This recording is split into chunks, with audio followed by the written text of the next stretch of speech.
The Science of Getting Rich by Wallace D. Wattles. Narrated by Andrew. This is great audiobook production created for research, study, and discussion purposes. Chapter 13. Getting into the right business. Success, in any particular business, depends for one thing upon your possessing in a well-developed state the faculties required in that business. Without good musical faculty, no one can succeed as a teacher of music. Without well-developed mechanical faculties, no one can achieve great success in any of the mechanical trades. Without tact and the commercial faculties, no one can succeed in mercantile pursuits. But to possess in a well-developed state the faculties required in your particular vocation does not ensure getting rich. There are musicians who have remarkable talent and who yet remain poor. There are blacksmiths, carpenters, and so on who have excellent mechanical ability, but who do not get rich. And there are merchants with good faculties for dealing with men who nevertheless fail. The different faculties are tools. It is essential to have good tools, but it is also essential that the tools should be used in the right way. One man can take a sharp saw, a square, a good plane, and so on, and build a handsome article of furniture. Another man can take the same tools and set to work to duplicate the article, but his production will be a botch. He does not know how to use good tools in a successful way. The various faculties of your mind are the tools with which you must do the work which is to make you rich. It will be easier for you to succeed if you get into a business for which you are well equipped with mental tools.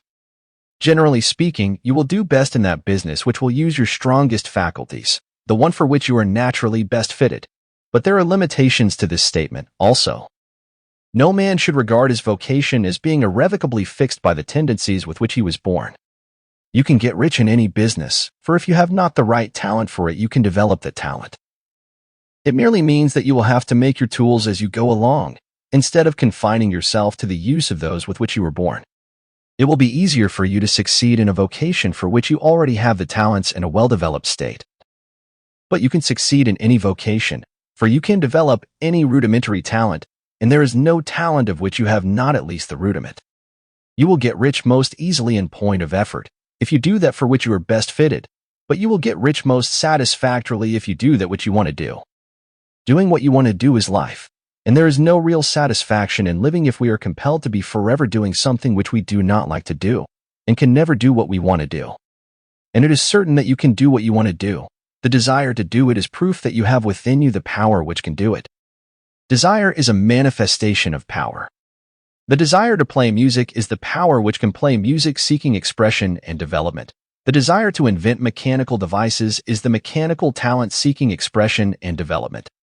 Where there is no power, either developed or undeveloped, to do a thing, there is never any desire to do that thing.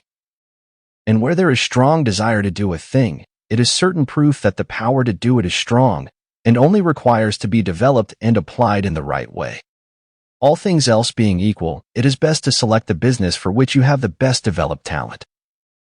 But if you have a strong desire to engage in any particular line of work, you should select that work as the ultimate end at which you aim.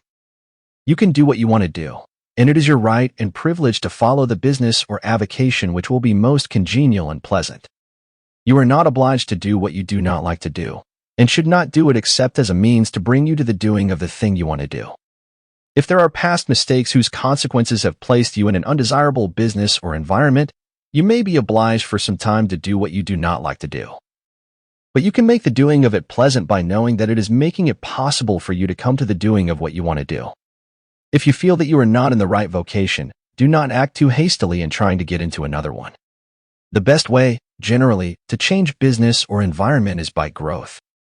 Do not be afraid to make a sudden and radical change if the opportunity is presented, and you feel after careful consideration that it is the right opportunity. But never take sudden or radical action when you are in doubt as to the wisdom of doing so.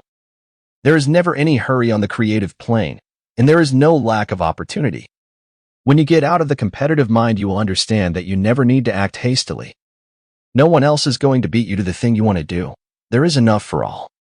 If one place is taken, another and a better one will be opened for you a little farther on.